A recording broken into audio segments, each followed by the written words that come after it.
અત્યારે ચૈત્રી નવરાત્રી ચાલી રહી છે, તો ફરાળમાં ઉપયોગી થાય એવી આજે આપણે એક વાનગી બનાવીએ. તો આજે આપણે એક ફરાળી લોટ તૈયાર કરીશું, જેનો ઉપયોગ કરીને તમે ફરાળી ઢોકળા, ઢોસા, ઉત્તપમ, અપમ વગેરે બનાવી શકશો. તો આ બધી વસ્તુ તમે સરળતાથી ઘરે બનાવી શકશો અને એકદમ ટેસ્ટી લાગે છે. તો ચાલો આજે આ લોટનો ઉપયોગ કરીને આપણે આજે ફરાળી ઢોકળા બનાવીએ. તો સૌથી પહેલાં આપણે એક લોટ તૈયાર કરવાનો છે. એકવાર લોટ બનાવી લીધા પછી તમે ગમે તે વાનગી બનાવી શકો છો. મેઝરમેન્ટ કપ પ્રમાણે 1 કપ સામો લીધો છે, સાથે અડધો કપ સાબુદાણા લીધા છે. મારી પાસે ઝીણા સાબુદાણા હતા, એનો ઉપયોગ કર્યો છે, પણ તમારી પાસે મોટા હોય તો એ પણ નાખી શકાય. તો સામો અને સાબુદાણાને મિક્સ કરીને એકદમ ઝીણો લોટ તૈયાર કરી લેવાનો છે. તો અહીં મિક્સરમાં સરસ દળાઈ ગયું છે. આજે આ લોટમાંથી આપણે ફરાળી ઢોકળા અને ઢોસા બનાવીશું. તો આ લોટને આપણે એક બાઉલમાં લઈ લઈશું. સાથે અડધો કપ જેવું ખાટું દહીં ઉમેરીશું, એટલે વધારે ટેસ્ટી થાય. દહીં તમે તમારી પસંદગી મુજબ વધતું ઓછું નાખી શકો છો. હવે આપણે જેવું ઢોકળાનું બેટર હોય એવું તૈયાર કરવાનું છે, પણ અહીં આપણે થોડું પાણીનું પ્રમાણ અહીં વધારે રાખીશું, એટલે જરૂર પ્રમાણે પાણી ઉમેરી બધું મિક્સ કરી લેવાનું છે. તો અહીં મેં કુલ 1 કપ જેવું પાણી ઉમેર્યું છે. બેટર તમે થોડું ઢીલું રાખશો ને તો ઢોકળા તમારા એકદમ સોફ્ટ થશે. તો અહીં તમે જોઈ શકો છો બેટરની કન્સિસ્ટન્સી કેવી છે. તો હજુ આપણે આને રેસ્ટ આપીશું. તો અડધી કલાક માટે ઢાંકીને રાખી દઈશું. હવે અડધી કલાક પછી તમે અહીં જોઈ શકો છો બેટરની કન્સિસ્ટન્સી પ્રોપર છે. તો હવે આપણે આમાં સ્વાદ પ્રમાણે સિંધવ મીઠું અને 5 ચમચી જેવું જીરું ઉમેરીશું, જેથી એકદમ ટેસ્ટી લાગે. તો હવે બધું સારી રીતના મિક્સ કરી લઈશું. સાથે આપણે જે વાસણમાં ઢોકળા મૂકવા છે એને આપણે તેલથી ગ્રીસ કરી લઈશું. તો અહીં મેં એક નાનકડું કેક ટીન લીધું છે, એને આપણે તેલથી ગ્રીસ કરી લઈશું, એટલે ઢોકળા નીચે ચોટે નહીં. સાથે મેં ગેસ ઉપર સ્ટીમરમાં પાણી મૂકી ગરમ કરવા રાખી દીધું છે અને નીચે કાંઠો મૂકી દીધો છે. એની ઉપર આપણે કેક ટીન મૂકી દઈશું. હવે ઢોકળા એકદમ સોફ્ટ થાય એ માટે આપણે 5 ચમચી જેવો ઈનો ઉમેરીશું અને 1 ચમચી પાણી ઉમેરી બધું સારી રીતના મિક્સ કરીશું. જેમ જેમ બેટરમાં ઈનો મિક્સ થતો જશે ને એમ બેટર એકદમ સારી રીતના ફૂલી જશે. અહીં તમે જોઈ શકો છો બેટર સારી રીતના ફૂલી ગયું છે. આ ફરાળી લોટમાં આપણે સામાનો વધારે ઉપયોગ કર્યો છે. સામો છે એક જાતના ચોખા જ છે. સાથે સાબુદાણાના ઉપયોગથી ઢોકળા એકદમ સોફ્ટ બનશે.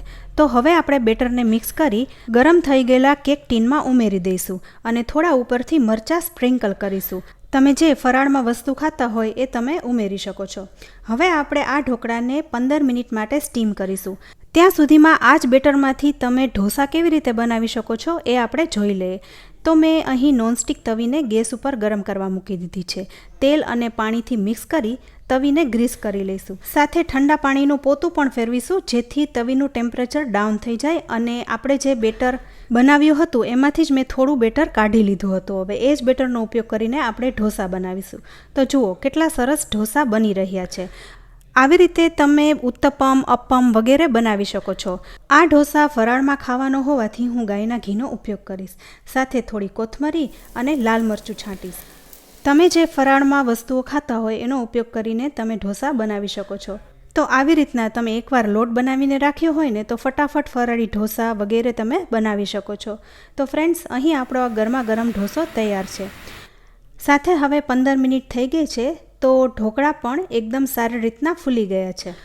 તમને અહીં એવું લાગે કે ઢોકળા કાચા છે તો વધારે 5 મિનિટ માટે સ્ટીમ કરી લેવા, કારણ કે સામો છે એના તમે જ્યારે ઢોકળા બનાવો છો ત્યારે એને સ્ટીમ થતાં વધારે વાર લાગે છે.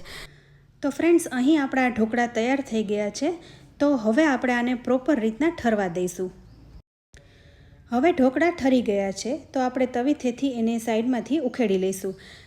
તો ફ્રેન્ડ્સ, અહીં તમે જોઈ શકો છો એકદમ સરસ ઢોકળા થયા છે.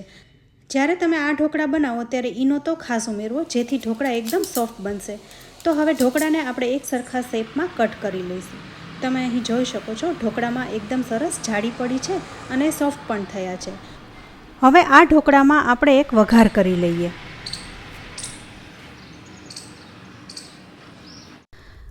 તો એક વઘારિયામાં 2 ચમચી જેવું તેલ ઉમેરીશું. તેલ ગરમ થાય એટલે આપણે અહીં જીરુંનો વઘાર કરીશું. જીરું એકદમ સતળાઈ જાય ત્યાર પછી આપણે થોડો લીમડો ઉમેરીશું. અહીં જો તમે તલ ખાતા હોય ને તો ઉમેરી શકાય. હવે ઢોકળા ઉપર હું થોડું લાલ મરચું સ્પ્રિંકલ કરીશ. ત્યારબાદ આ ગરમા ગરમ વઘાર રેડી દઈશું. સાથે થોડી કોથમરી અને ઝીણા સમારેલા લીલા મરચાં પણ છાંટીશું. તો ફ્રેન્ડ્સ, અહીં આપણા ફરાળી ઢોકળા તૈયાર છે. આ ઢોકળાને તમે ચા સાથે, ચટણી સાથે એન્જોય કરી શકો છો. તો ફ્રેન્ડ્સ, તમને આજની આ રેસીપી કેવી લાગી? જો તમને આ વિડીયો ગમ્યો હોય તો લાઇક અને શેર કરજો. સાથે અમારી ચેનલ કિચન સિરીઝને સબસ્ક્રાઈબ કરી લેજો અને અમારા ફેસબુક પેજને લાઇક કરી ફોલો કરજો. તો ફરી મળીશું આવી અનેક ઉપયોગી રેસીપી સાથે. ત્યાં સુધી આવજો.